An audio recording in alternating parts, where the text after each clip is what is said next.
কালকে শুধু চিকেন বল তৈরি করবেন কীভাবে দেখিয়েছিলাম। আজকে চিকেনের ভিতরে বলের ভিতরে যে কিমাটা দিয়েছিলাম সেই কিমাটা তৈরি করতেছি। কিমাটা কীভাবে তৈরি করব সেটা আপনারা দেখবেন। এবং স্বাস্থ্যসম্মত খাবার বাচ্চাদের জন্য খুবই উপকার। ঘরের খাবারগুলি বাইরের খাবার থেকে বিরত রাখবেন বাচ্চাদের।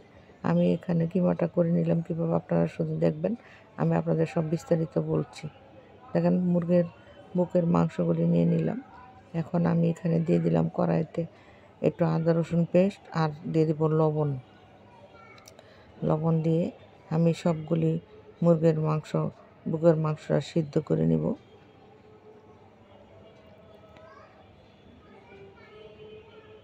সবগুলি মাংস দিয়ে দিব, শুধু বুকের মাংসটা দিয়েছি আমি, আর হাড় আর কিছুই দিইনি। দেখেন আমার মাংসটা সিদ্ধ হয়ে গেছে। এখন আমি মাংসগুলি কাঁটা চামচের সাহায্যে অথবা নিজে হাতে চিড়ে নিব। চিড়ে আলাদা করে ছোট ছোট করে নিব, আপনাদের দেখিয়ে দিব পরে কিমার মধ্যে। আমার মাংস সিদ্ধ হয়ে গেছে। এদিকে আমি পেঁয়াজ কুচি করে রেখেছি। এখন আমি তেলে দিয়ে দিলাম পেঁয়াজটা ভালোভাবে। একটু কষা কষা হইলে বা লাল হবে না, লাল হওয়ার আগে আমি আস্তে আস্তে, দেখেন আমার পেঁয়াজটা এরকম হয়েছে। এখন দিয়ে দিলাম লবণ দেওয়ার পরে এখন দিয়ে দিব সামান্য একটু আদা রসুন পেস্ট। কিমা করতে বেশি মশলা লাগে না।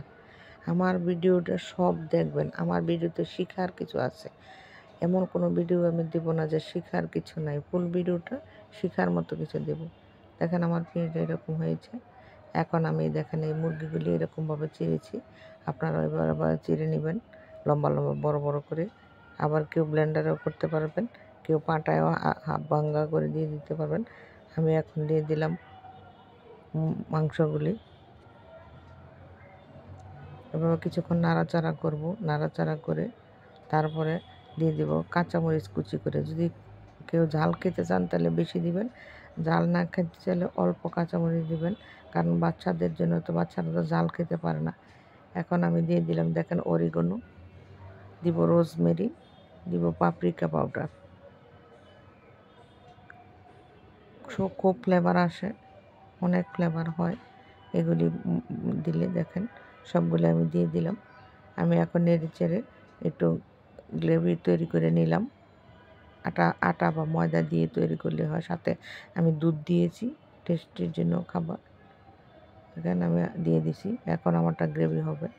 আমার কিমাটা কেমন হয়েছে আপনারা এইভাবে তৈরি করে খেয়ে বলবেন যে আমার কিমাটা কেমন হয়েছে। এখন আমি এই কিমা দিয়েই দেখেন আমি ড্রো করে তৈরি করেছিলাম, যে ওটা দিয়ে আমি আপনাদের বল বানিয়ে দেখেছি। আবার আপনারা ভালো থাকেন, সুস্থ থাকেন এই কামনা করি, এবং আমার ভিডিওটা ফুল দেখে কমেন্ট করবেন, লাইক কমেন্ট শেয়ার দিয়ে পাশে থাকেন। যারা ইউটিউবে দেখবেন তারা সাবস্ক্রাইব করবেন।